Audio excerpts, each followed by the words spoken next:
A leader among faith-based universities, EMU values academic excellence, peace and justice, and an active faith as a community of learning. Founded in 1917 in Harrisonburg, Virginia, EMU offers undergraduate, graduate, and seminary degrees that prepare students to serve and lead in a global context. Find your roar and so much more at EMU. Visit emu.edu. Welcome to RVA's Got Issues, a podcast about politics and public affairs in and around Richmond, Virginia. I'm your host, Rich Marr. On this episode, RVA's Got Issues with what's next for the newly elected mayor of Richmond. Danny Avula defeated 4 other candidates in a hard-fought campaign to be the next Richmond mayor. This directly elected position puts someone in charge of an almost $3 billion budget, a staff of over 4,000 employees, and the needs and hopes of a city of well over 200,000 people. Now, the mayor-elect joins me for his first in-depth interview since his win. We'll talk about how he's feeling, what his priorities are, and what Richmonders should expect from an Avula administration.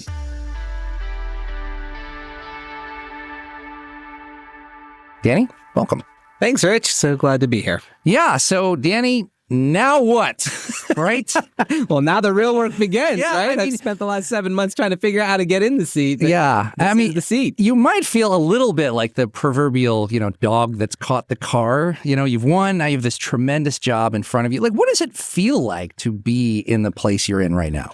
Yeah, I've shared with a lot of folks that running for office was a bear. I mean, it was just the schedule of it, the self-promotion of it, the fundraising part of it, all of it were just things that were not very natural to me and things that I didn't really enjoy.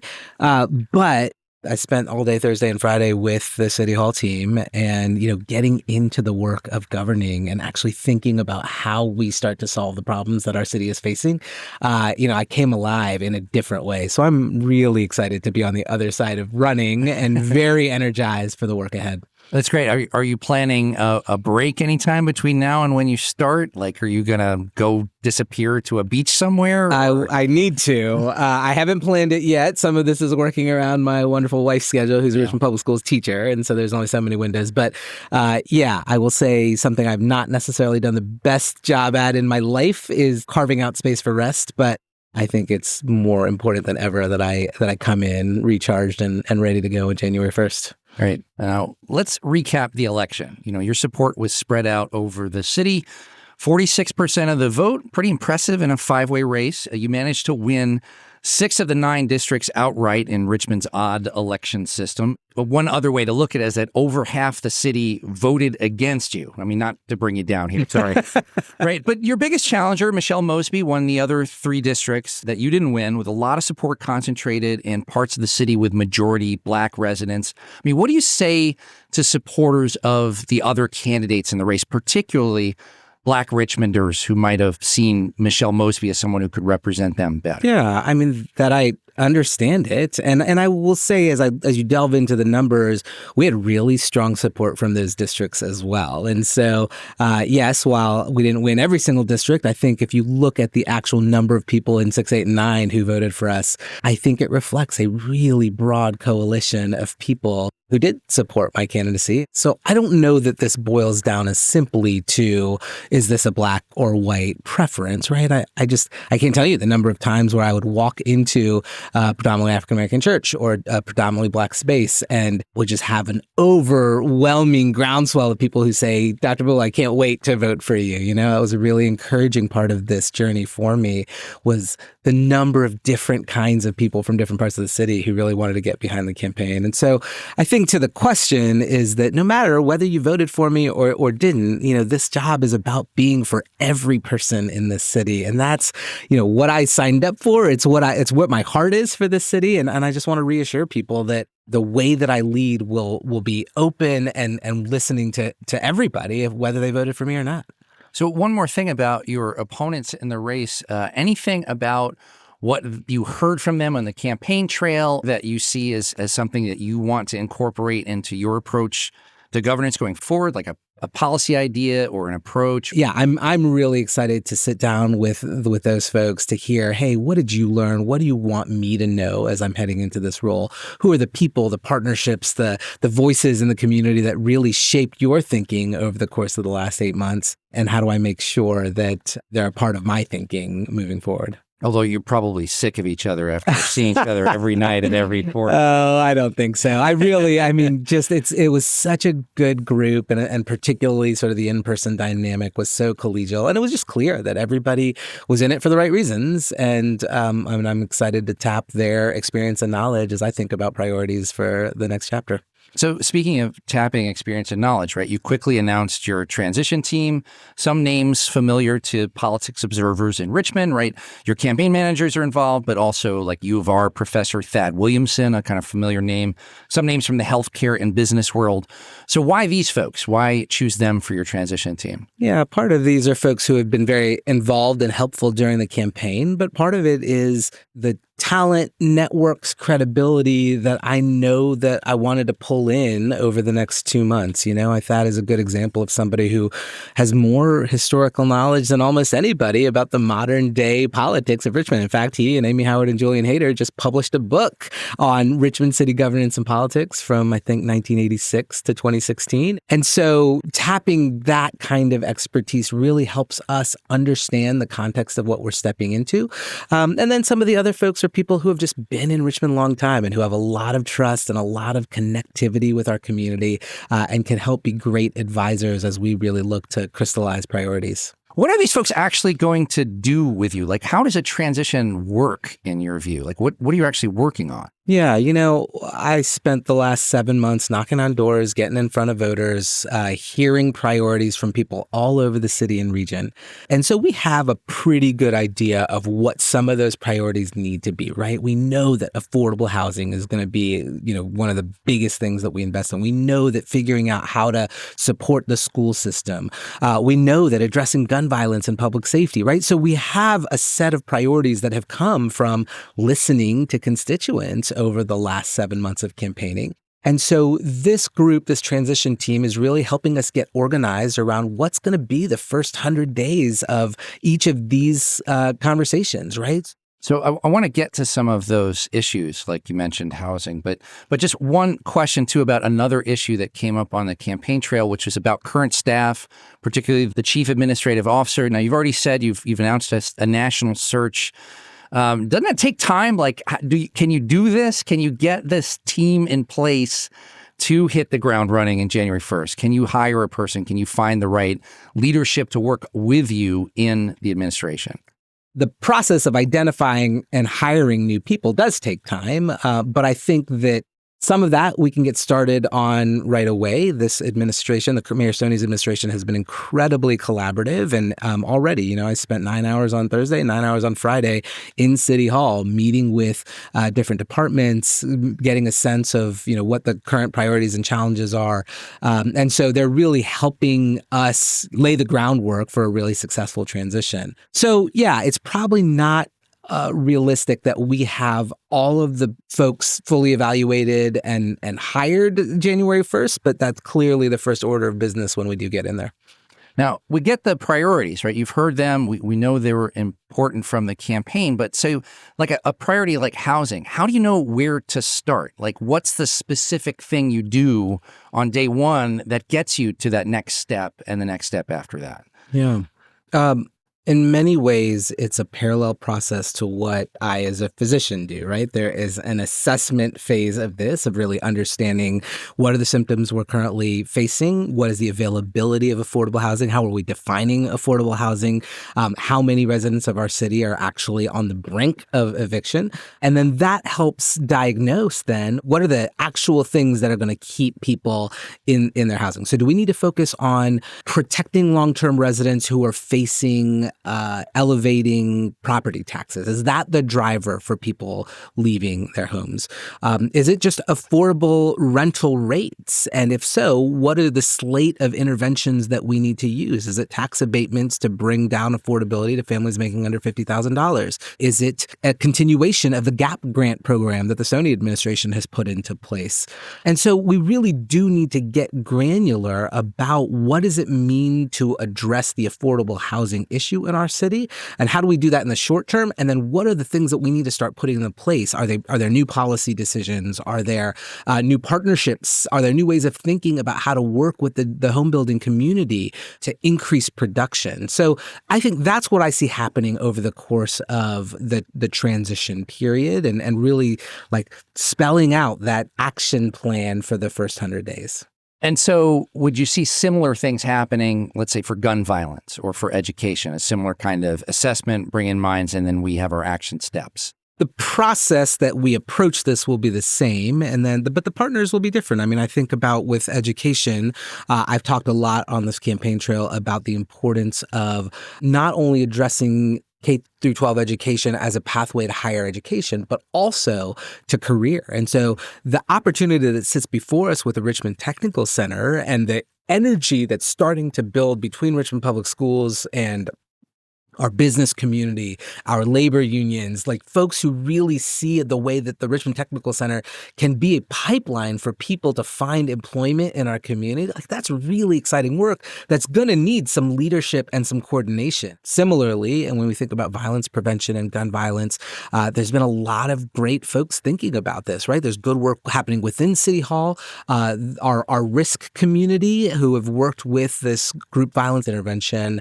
model that has worked really well across the country. And so there are elements of that either wholesale we need to start doing in Richmond if we're not, or that where we sort of meld the best parts of the evidence-based approach into what we're already doing as a city. But I think, again, that's a good example of where we look at the evidence base, we look at where momentum is, and we start to build out any changes in our approach that we need to make.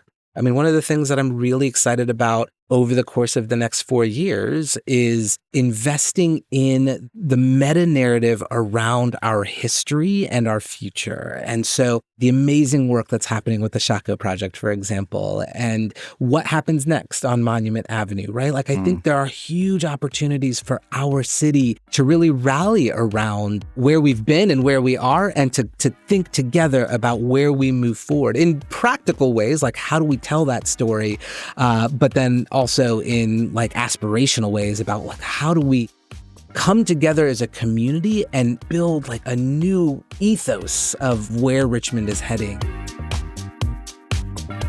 We're talking with the City of Richmond's Mayor-elect, Danny Avula. We'll hear more about his plans for the city and his reaction to the federal election results when we come back on RVA's Got Issues.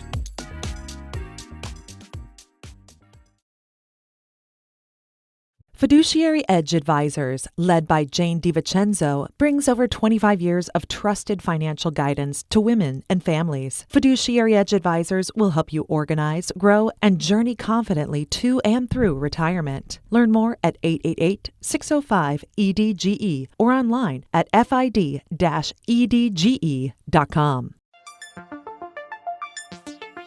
There is so much happening in the news every single day. Keep up with it all by subscribing to the VPM Daily Newscast. It's a roundup of Central Virginia's top stories in less than 10 minutes from the VPM News team. The VPM Daily Newscast is available on NPR One or wherever you get your podcasts.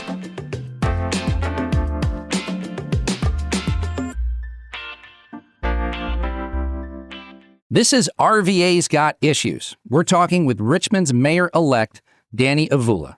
Now, Danny, I don't know if this was a change election exactly. You know, LeVar Stoney was term limited. We have 6 incumbents returning on council. But I do think Richmonders want to see changes in city government due to this election. So the question I think that they might want to be asking is, what do they look for? Like, how do they know something is different? How is it going to feel to them so they know it's not the same old Richmond? I think one of the ways we do this is as we're mapping out the new user interfaces for a particular department, let's say business permitting, that we can populate a schedule that says, hey, step 1 of this process should take 3 days. Step 2 of this process should take a week. And that we publicly produce the expected timeframes and then the actual timeframes. And it gives us the ability to then hold our people accountable to that. I mean, so much of what is frustrating to the residents of Richmond in dealing with government of any kind is that they feel like things go into a black hole and they don't know and they're not getting communication. And so I think just upping our level of communication and touch points and transparency will give people a sense of like, okay, at least I know what to expect now. Are you looking at the structure of bureaucracy as a way of doing this? I know Mayor Stoney has created a few offices over the last few years. Are you thinking about restructuring the way that the city operates in that way? Like when you look at the business permitting process, is the idea we need to bring in outside consultants? We talk to these folks. Like, do you have that kind of specific level or approach? I would say not yet. I mean, there's certainly things that I've heard about along the way. So let's take the example of the permitting, not the business permitting process, but like the development and land use permitting process, right? I think the current leadership of planning and development have really done a good job of listening to their constituents and making improvements to the process in planning and development. The problem is that when you are actually trying to build something, or whether it's an apartment building or put a deck on the back of your house, there are multiple touch points within city government, right? Like that might need to be signed off on by DPU and DPW and the fire department. And so I do think things get hung up in the intra-agency communication. And that's where the real opportunity is to redesign structure and process. Now, to your question, like some of that might be, maybe we're going to move a couple of things around or merge a department or just think about the way that city government is structured so that information flows more effectively. But some of it is more about clearly defining a process and having an accountable timeline for each of those departments to do their review and to sign off on something so that ultimately we get a much quicker turnaround on getting a shovel in the ground. All right. Well, let's pull back a little bit. Right. One of the selling points of your campaign was your experience in government, the idea that the city needs more support from state officials, particularly with federal officials as well. So the results of the national election, surprising to many folks, it hit hard for a lot of folks in this largely Democratic city here. You know, you might hear about, let's say, President-elect Trump's plans to dismantle the Department of Education, right? This would obviously affect school funding, testing, a whole bunch of things here in Richmond. So what do we do? Like, what do you do particularly? This is your problem now almost, right? But so more so, I think, than residents who worry about the direction of the country's going. What does that mean for the city to you? Yeah, I mean, it does definitely cast a different context on my entry into this role in this administration. And I think the first thing that I will do and will continue to do is reassure Richmonders that we will do everything in our power to both protect people's rights and to ensure that the city is a place where we are supporting productive and healthy discourse where every person's humanity is respected, right? And so like that fundamental commitment to just saying we are going to be about people and we are going to be about relationship and community in this city. And from a policy perspective, that means that we are going to have to fight harder to make sure that the immigrants who are part of our community are supported and protected to the degree that we're able and are celebrated as valued members of Richmond. I think that's going to be a big focus of my time, the conversations I'm having, the way that I am showing up publicly for our community is to be a voice of calm and reassurance. Yeah, there are things that will be concerning that are happening at the federal level, and we need to band together as a local community and support each other. And so is there a way that you as a mayor of Richmond can influence these decisions on the federal level? Is it leveraging your contacts and connections with state folks that might help that?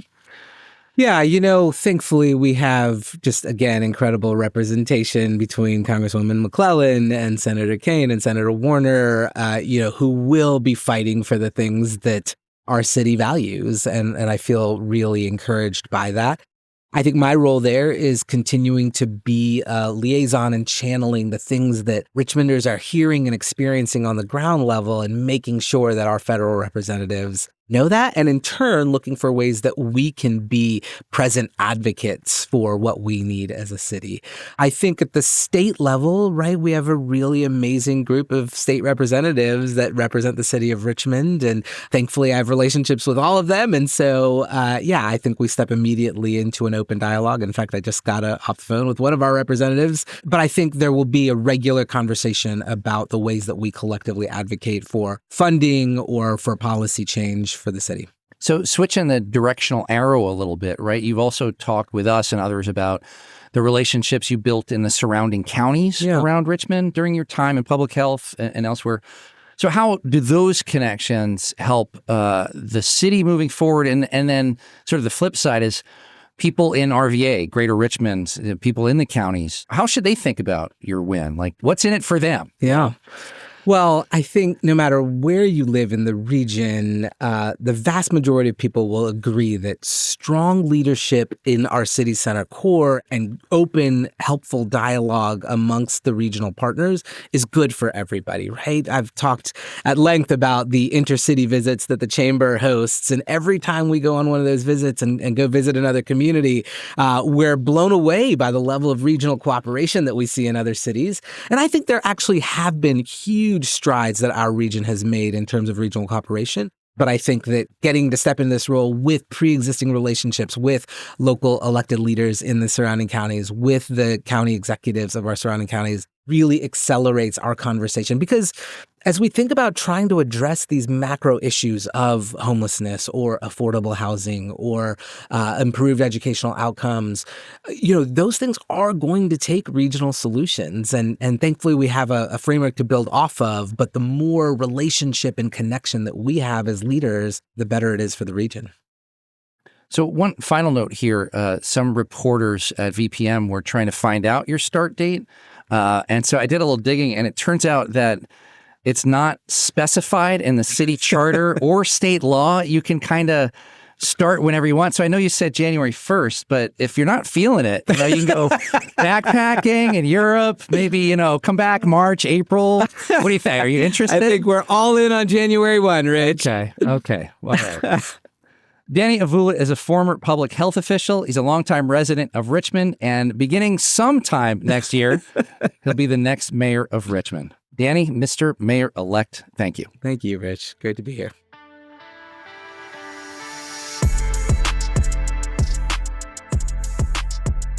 That's our show.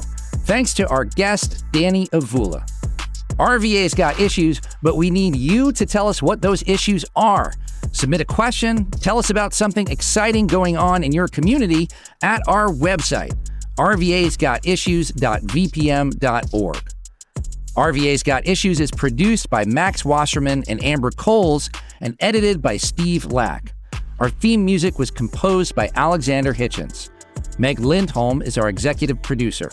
Steve Humble is VPM's Chief Content Officer. Special thanks to Henry Cook. I'm your host, Rich Marr. Thanks for listening.